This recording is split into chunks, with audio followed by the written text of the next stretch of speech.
এদিকে বর্ষার শুরুতেই বন্যার আশঙ্কায় দিন পার করছেন দেশের কয়েক জেলার বাসিন্দারা। তিস্তা, যমুনা, কুশিয়ারা, ব্রহ্মপুত্রের পানি বাড়ায় এরই মধ্যে বন্দী কয়েক লাখ মানুষ। এদিকে বন্যার কারণে সিলেট বিভাগে এইচএসসি পরীক্ষা স্থগিত করা হয়েছে ৮ জুলাই পর্যন্ত।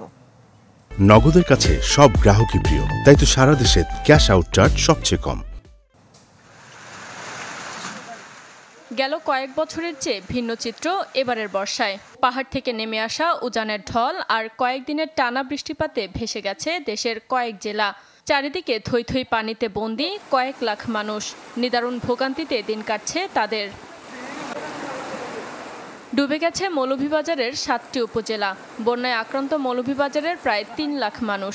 ধলাই নদী ভাঙনের ফলে লোকালয়ে পানি ঢুকে পরিস্থিতির অবনতি ঘটেছে। ঢলের পানিতে ডুবে মারা গেছে সদর উপজেলার ২ শিশু। কুশিয়ারা নদীর পানি বৃদ্ধি পাওয়ায় অবনতি হয়েছে হবিগঞ্জের বন্যা পরিস্থিতির। এতে প্লাবিত ২৫টি গ্রামের অন্তত ৩০,০০০ মানুষ। কোনো প্রশাসনে কোনো কর্তৃপক্ষে কোনো খবরই লয় না। বন্যার যে পরিস্থিতি, এটার বর্তমানে আমরা খুবই আতঙ্কের মাঝে আছি। পুরাতন বাঁধটি শক্তভাবে মেরামত হচ্ছে না, এজন্যই যেন বারবার ভাঙছে। প্রায় শত শত পরিবার পানিবন্দী হওয়ার কারণে খাদ্য সংকট। এদিকে ভারী বৃষ্টিপাতের প্রভাবে বিপদসীমার কয়েক সেন্টিমিটার উপর দিয়ে প্রবাহিত হচ্ছে তিস্তা ও সানিয়াজান নদী, যাতে তলিয়ে গেছে লালমনিরহাটের চরাঞ্চল ও নদী তীরবর্তী ৫ উপজেলার ঘরবাড়ি ও রাস্তাঘাট।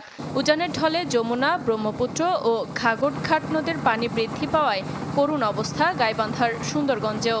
অনেকে ভিটার মধ্যে ছবি তুলে থাকা হইতাছে, ঘর বাড়ি তলে গেছে, নৌকা দিয়া চলাফেরা করতেছি। গেল কয়েকদিনে টানা বর্ষণ ও পাহাড়ি ঢলে নেত্রকোনার প্রধান নদী বিপদসীমার ৪৭ সেন্টিমিটার ওপর দিয়ে পানি প্রবাহিত হচ্ছে। ফলে বন্যার আশঙ্কায় এলাকাবাসী। পরিস্থিতি নিয়ন্ত্রণে প্রয়োজনীয় পদক্ষেপের কথা জানালেন উপজেলা নির্বাহী কর্মকর্তা।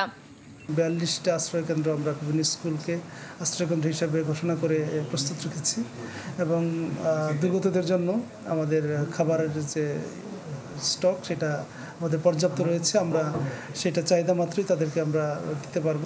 এদিকে সিলেটে অপরিবর্তিত রয়েছে বন্যা পরিস্থিতি। তবে এখনও প্রায় ১০ লাখ মানুষ পানিবন্দী এই জেলায়। বন্যা কবলিত এলাকায় দেখা দিয়েছে নানান রোগবালাই। পরিস্থিতি মোকাবিলায় প্রশাসনের পাশাপাশি কাজ করছে বেসরকারি নানা প্রতিষ্ঠান। শারমিন মাহমুদ, চ্যানেল 24।